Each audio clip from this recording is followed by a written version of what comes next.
त्योहार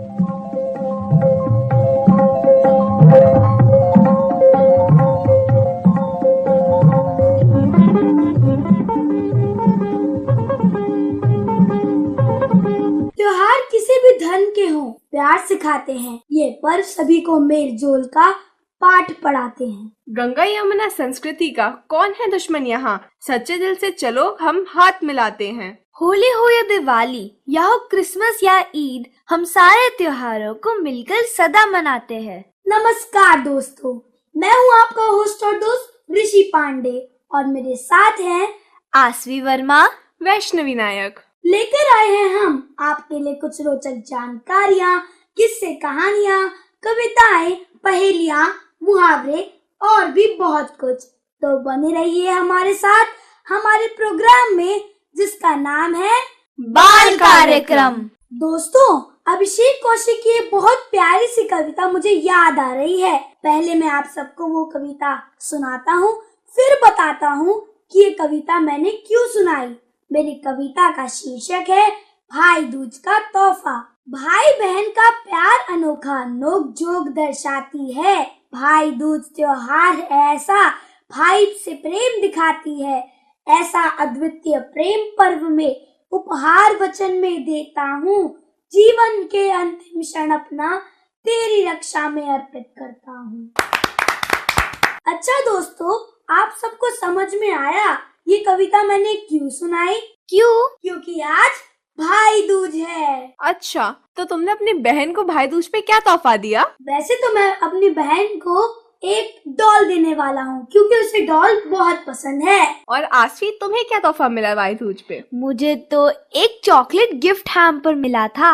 चलो, मैं भाई दूज से संबंधित कुछ रोचक जानकारियाँ आप सभी के साथ साझा करता हूँ। हिंदू पंचांग के अनुसार कार्तिक मास में शुक्ल पक्ष की द्वितीया तिथि पर भाई दूज का पर्व मनाया जाता है। यह हर वर्ष दीपावली के ठीक 2 दिन बाद मनाया जाता है।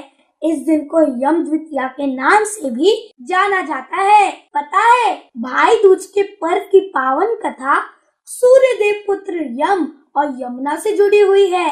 अच्छा दोस्तों, अब मैं आपको एक बहुत ही छोटी सी कथा सुनाऊंगा, तो आप सभी सुनने को तैयार हो? हाँ। कथा के अनुसार सूर्य देव की पत्नी का नाम छाया था और उन्हीं से यमराज और यमुना का जन्म हुआ। यमराज अपनी बहन यमुना से बहुत प्रेम करते थे, लेकिन काम की व्यस्तता के कारण अपनी बहन से मिलने नहीं जा पाते थे। वहीं यमुना बार बार अपने भाई से अपने यहाँ आने का निमंत्रण देती थी। एक बार कार्तिक शुक्ल द्वितीया को उन्होंने अपने भाई से घर पर आने का वचन ले लिया। यमराज जाने में इसलिए संकोच करते थे कि वह तो लोगों के प्राणों को हरने वाले हैं, उनके जाने से विपरीत असर पड़ेगा। किंतु इस बार बहन यमुना की बात को नहीं टाल सके, क्योंकि वचन दे चुके थे। इसके बाद जब यमदेव अपनी बहन यमुना के घर पहुँचे तो उन्हें देखकर यमुना खुशी से प्रफुल्लित हो उठी। अपने प्रति बहन का इतना प्रेम देखकर यमराज को अत्यंत प्रसन्नता हुई। उन्होंने यमुना को खूब सारी भेंट दी। साथ ही यमदेव ने वर मांगने को कहा। इस पर यमुना ने कहा, भाई आप हर साल कार्तिक शुक्ल पक्ष की द्वितीया को मेरे घर आकर भोजन किया करें। यमराज ने भी उन्हें तथास्तु कहते हुए रत्न, वस्त्र आदि ढेर सारे उपहार भेंट में दिए और तभी से भाई दूज का त्योहार मनाया जाता है। अरे वाह ऋषि, तुमने तो बहुत अच्छी जानकारी दी। और अब तो त्योहार छठ भी आ रहा है ना? हाँ, छठ पूजा भी आने वाली है। तो मैं उसके बारे में कुछ जानकारी आज बताना चाहती हूँ। छठ पूजा हिंदू धर्म का एक प्रमुख त्योहार है।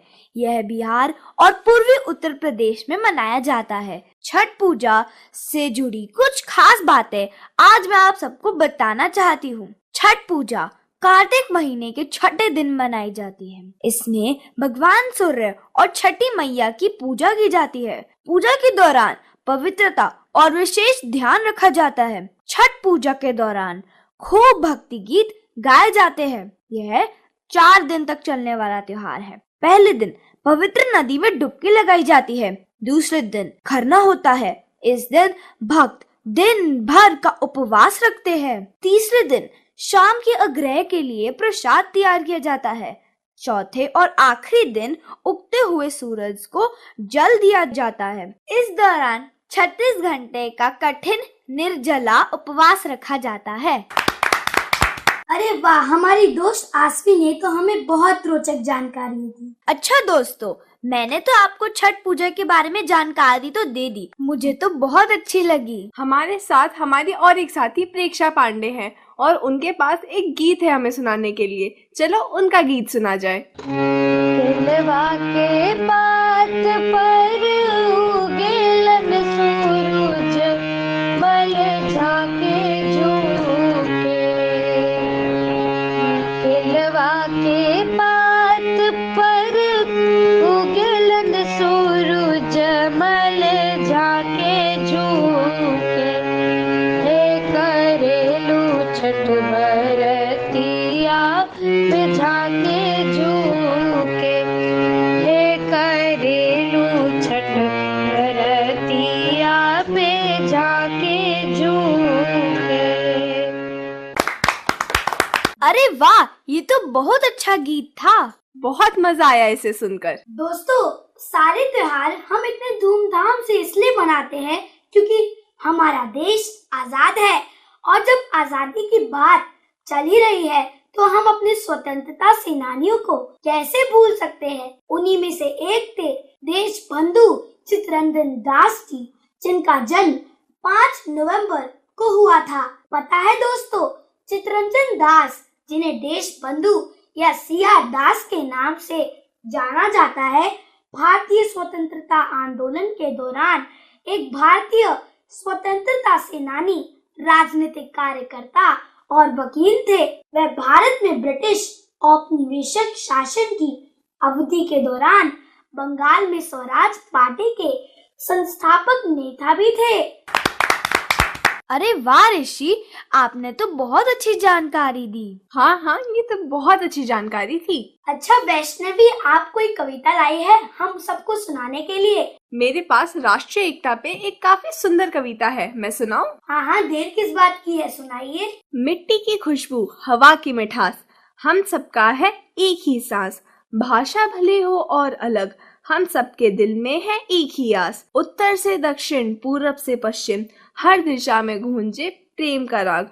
भिन्नता में ही एकता का रंग, हम सब मिलकर हैं भारत के संग। धर्म जाति भाषा का भेद भूल, चले एक होकर मंजिल की धुन। हाथों में हाथ लिए बढ़ते जाएं, सबको साथ लेकर सपने सजाएं।